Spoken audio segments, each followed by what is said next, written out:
ಇಂದಿನ ಸಚೇತನ ವಾರ ಮಂಗಳವಾರ ದಿನಾಂಕ 30/12/2025. ಇಂದಿನ ವಿಷಯ ನಾಗರಿಕ ಸೇವೆಗಳು. Civil service. ನಾಗರಿಕ ಸೇವೆ ಎಂದರೆ ಸರ್ಕಾರವನ್ನು ನಡೆಸಲು ನೇಮಕಗೊಂಡ ವೃತ್ತಿಪರ ಅಧಿಕಾರಿಗಳ ತಂಡವಾಗಿದ್ದು, ಇದು ರಾಜಕೀಯವಲ್ಲದೆ ಅರ್ಹತೆಯ ಮೇಲೆ ಆಯ್ಕೆಯಾಗುವ ಹುದ್ದೆಗಳಾಗಿವೆ. ಭಾರತದಲ್ಲಿ ಯುಪಿಎಸ್ಸಿ ನಡೆಸುವ ಪರೀಕ್ಷೆಗಳ ಮೂಲಕ IAS ಅಂದರೆ ಇಂಡಿಯನ್ ಅಡ್ಮಿನಿಸ್ಟ್ರೇಟಿವ್ ಸರ್ವಿಸ್ ಅಂದರೆ ಭಾರತೀಯ ಆಡಳಿತ ಸೇವೆ, IPS ಅಂದರೆ ಇಂಡಿಯನ್ ಪೊಲೀಸ್ ಸರ್ವಿಸ್ ಅಂದರೆ ಭಾರತೀಯ ಪೊಲೀಸ್ ಸೇವೆ, IFS ಅಂದರೆ ಇಂಡಿಯನ್ ಫಾರಿನ್ ಸರ್ವಿಸ್ ಅಂದರೆ ಭಾರತೀಯ ವಿದೇಶಾಂಗ ಸೇವೆ, IRS ಅಂದರೆ ಇಂಡಿಯನ್ ರೆವಿನ್ಯೂ ಸರ್ವಿಸ್ ಅಂದರೆ ಭಾರತೀಯ ಕಂದಾಯ ಸೇವೆ ಎಂದರ್ಥ. ಹಿನ್ನೆಲೆ ಭಾರತವನ್ನು ಬ್ರಿಟಿಷರು ಆಳುತ್ತಿದ್ದಾಗ ದೇಶದ ಆಡಳಿತವನ್ನು ನೋಡಿಕೊಳ್ಳಲು ಸರ್ಕಾರದವರು ಏರ್ಪಡಿಸಿದ್ದ ಇಲಾಖೆ.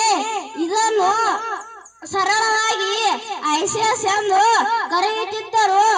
ಪಾತ್ರ ಭಾರತದಲ್ಲಿ ಪ್ರಮುಖ ನೀತಿಗಳ ಅನುಷ್ಠಾನ ಮತ್ತು ಆಡಳಿತ ನಡೆಸುವುದು, ದೇಶಾದ್ಯಂತ ಸರ್ಕಾರದ ಕಾರ್ಯಗಳನ್ನು ನಿರ್ವಹಿಸುವುದು.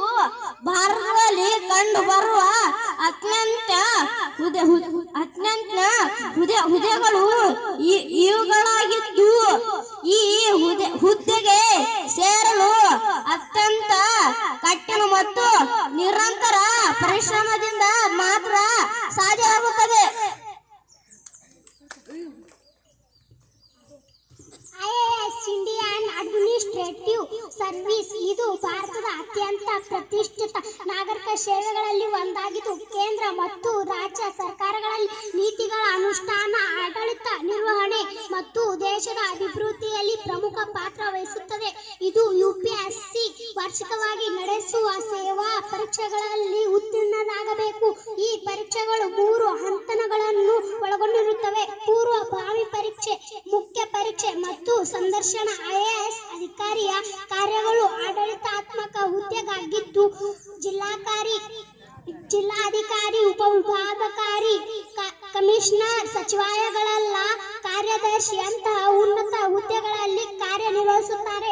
ಜಿಲ್ಲೆಗಳ ಅಭಿವೃದ್ಧಿ ಯೋಜನೆಗಳನ್ನು ಮೇಲ್ವಿಚಾರಣೆ ಮಾಡುತ್ತಾರೆ. ನಾನು ಕಂಡ ಅತ್ಯುತ್ತಮ IAS ಅಧಿಕಾರಿ ಸುರೇಶ್ B.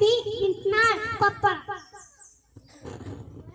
ನನ್ನ ಹೆಸರು Srinidhi Manohar Pattar. IPS Indian police service ಇದು ಭಾರತದ ಪ್ರಮುಖ ಸೇವೆಗಳಲ್ಲಿ ಒಂದಾಗಿದ್ದು, ಕಲಂ 312 ಪ್ರಕಾರ UPSC ಪರೀಕ್ಷೆಗಳ ಮೂಲಕ ಆಯ್ಕೆಯಾಗುವ ಹಿರಿಯ ಪೊಲೀಸ್ ಅಧಿಕಾರಿಗಳನ್ನು ಒಳಗೊಂಡಿದೆ. ಹಿನ್ನೆಲೆ ಇದು 1948ರಲ್ಲಿ ಬ್ರಿಟಿಷ್ ಕಾಲದ ಇಂಡಿಯನ್ ಇಂಪೀರಿಯಲ್ ಪೊಲೀಸ್ ಬದಲಿಗೆ IPS ಅಸ್ತಿತ್ವಕ್ಕೆ ಬಂದಿತು. UPSC ಪರೀಕ್ಷೆಯಲ್ಲಿ ಆಯ್ಕೆಯಾದ ಬಳಿಕ ಅಭ್ಯರ್ಥಿಗಳನ್ನು ಉತ್ತರಾಖಂಡದ ಮಸೂರಿಯಲ್ಲಿ ಅಥವಾ ಹೈದರಾಬಾದ್ ಸರ್ದಾರ್ ವಲ್ಲಭಾಯ್ ಪಟೇಲ್ ರಾಷ್ಟ್ರೀಯ ಪೊಲೀಸ್ ಅಕಾಡೆಮಿಯಲ್ಲಿ ತರಬೇತಿ ಪಡೆಯುತ್ತಾರೆ. ಜವಾಬ್ದಾರಿಗಳು: ರಾಜ್ಯ ಪೊಲೀಸ್ ಪಡೆಗಳನ್ನು ಮತ್ತು BSF, CRPF, CISF, ITBP ಮತ್ತು NSG ಪಡೆಗಳನ್ನು ಮುನ್ನಡೆಸುವುದು, ಕಾನೂನು ಸುವ್ಯವಸ್ಥೆ ಕಾಪಾಡುವುದು ಮತ್ತು ಅಪರಾಧಗಳನ್ನು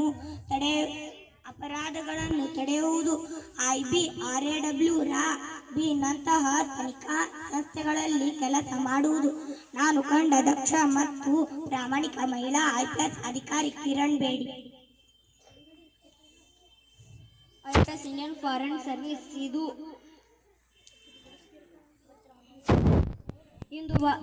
ಭಾರತೀಯ ನಾಗರಿಕ ಸೇವೆಗಳಲ್ಲಿ ಒಂದಾಗಿದ್ದು 1946ರಲ್ಲಿ ಅಸ್ತಿತ್ವಕ್ಕೆ ಬಂದಿತು. ಇದು ಕೇಂದ್ರ ನಾಗರಿಕ ಸೇವೆಯಾಗಿದ್ದು, ವಿದೇಶಾಂಗ ವ್ಯವಹಾರ ಮತ್ತು ವ್ಯಾಪಾರ ಸಂಬಂಧಗಳನ್ನು ನಿರ್ವಹಿಸುತ್ತದೆ. ಅಧಿಕಾರ ವ್ಯಾಪ್ತಿ: ಇವರು ವಿದೇಶಗಳಲ್ಲಿ ಭಾರತೀಯ ರಾಯಭಾರ ಕಚೇರಿಗಳಲ್ಲಿ ಕಾರ್ಯನಿರ್ವಹಿಸಿದ್ದಾರೆ. ಪಾತ್ರ ರಾಯಭಾರಿಗಳ ಹೈ ಕಮಿಷನರ್ ಕೌನ್ಸಿಲ್ ಕಾರ್ಯದರ್ಶಿ ರೆವಿನ್ಯೂ ಸರ್ವೆ ಭಾರತೀಯ ಕಂದಾಯ ಸೇವೆ ಇದು 1944ರಲ್ಲಿ ಆದಾಯ ತೆರಿಗೆ ಸೇವೆಯಾಗಿ ಕಾರ್ಯನಿರ್ವಹಿಸುತ್ತದೆ ಇತ್ತು. 1953ರಲ್ಲಿ ಭಾರತೀಯ ಕಂದಾಯ ಸೇವೆಯಾಗಿ ಕಾರ್ಯನಿರ್ವಹಿಸುತ್ತದೆ. ಇದರ ಪ್ರಧಾನ ಕಚೇರಿ ನವದೆಹಲಿಯಲ್ಲಿದೆ.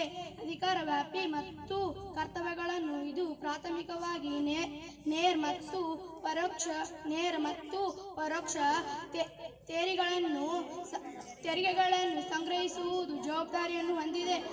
ಇದು ಹಣಕಾಸು ಸಚಿವಾಲಯದ ಕಂದಾಯ